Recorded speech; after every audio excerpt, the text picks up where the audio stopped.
All right, if you've been searching for a clear, repeatable system for your swing trading, then you've definitely come to the right place. Today, we're going to break down the RSV-EDGE swing strategy. It's a complete 5-step guide that's really designed to give you a genuine edge in the market.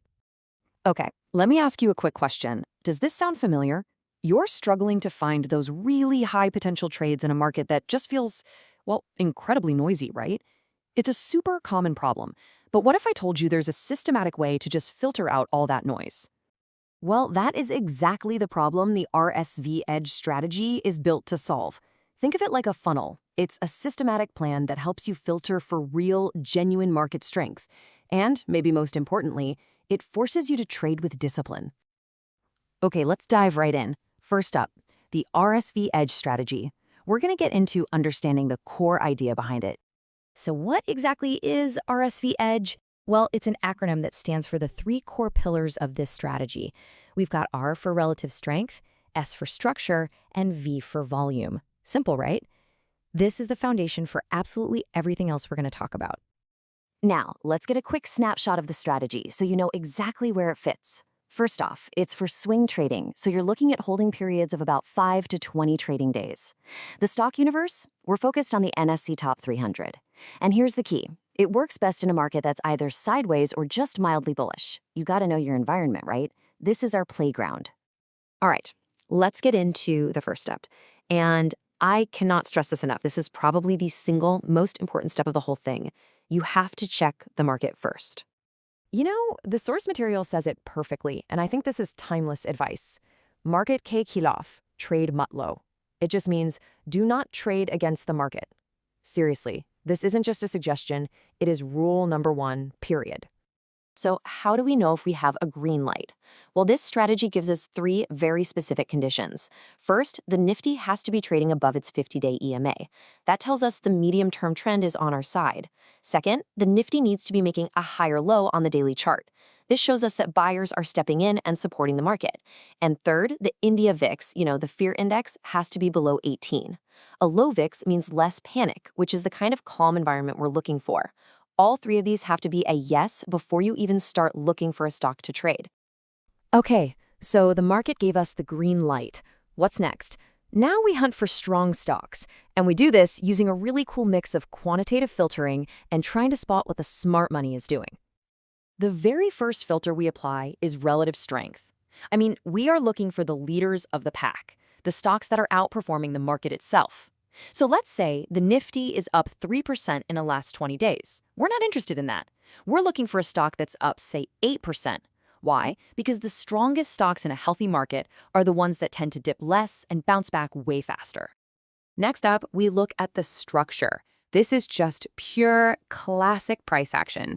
We need to see that the stock is in a clear uptrend on the daily chart.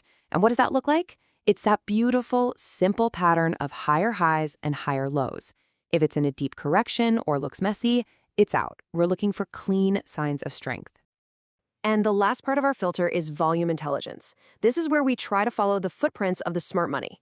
It's a tale of 2 scenarios. During a healthy pullback, you want to see low volume. That tells you the big institutions aren't dumping their shares. But on the breakout, that's when we want to see the volume surge. We're talking 1.5 to 2 times the average. That's the confirmation that there's real conviction behind that move up. All right. So we've got a good market and a strong stock. Now for the really critical part, planning your entry. The whole game here is to find an entry point that's low risk but gives you high conviction. So what's the specific setup we're looking for? It's called a pullback break entry.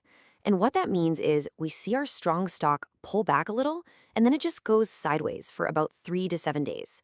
It's consolidating. Think of it like a spring coiling up, building energy for the next big move. Okay, so when do we actually hit the buy button? There are a couple of specific triggers. 1, the price breaks above the high of the previous day's candle. That's a clear signal. Or 2, you see a nice big bullish candle that closes above that whole consolidation area. Oh, and here's a great pro tip from the strategy. Try to take your entries near the end of the day. It helps you avoid all that choppy, noisy price action in the middle of the day. So, you're in the trade. Now what? We're on to the final and maybe most crucial part, managing your trade with a stop loss and targets. Look, this is what separates the pros from the amateurs. You have to know your exit plan for both a loss and a win before you even get in. And this is the golden rule, the one rule to rule them all.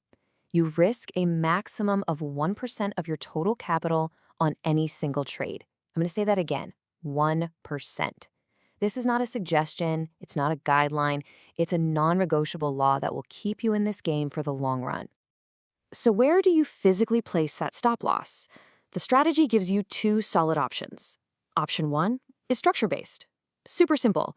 You just find the last little dip, the recent swing low, and put your stop right below it. Option 2 is volatility-based. You use an indicator called ATR, or average true range, and you set your stop at 1.2 times the ATR value. Either one works, but the real key is to just pick one and stick with it. Be consistent. Now that our risk is locked in, we can set our profit target. And the first target is always 2R. What's 2R? It just means your reward is twice your risk. So if you risked, say, $100 on the trade, your first target is a $200 profit. This simple rule forces you to take trades with a healthy risk-to-reward ratio. Okay, so how do we actually exit and take profit? Well, it really depends on what the stock does after you get in.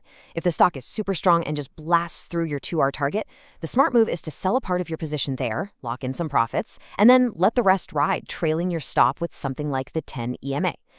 But what if the momentum feels weak and the stock is really struggling just to get to that 2R target? In that case, you just exit the whole thing at 2R, take the win, and move on. It's all about discipline over greed. Phew, okay, that was a lot. So let's put it all together now. Here is your complete trading plan from beginning to end. All right, here it is, the whole RSV-EDGE strategy in 5 clear steps. Step 1, you check the market filter. You have to make sure the wind is at your back. Step 2, you select strong stocks using our RSV criteria. Step 3, you patiently wait for that perfect pullback break entry. Step 4, you set a non-negotiable stop loss. And finally, step 5, you plan your 2R target and your exit strategy. That's it. That's the entire plan. You know, I want to leave you with one last powerful quote from the source material that really just sums it all up. Agar SL respect nahi kar sakte, trade matlo. It means, if you can't respect your stop loss, then just don't take the trade.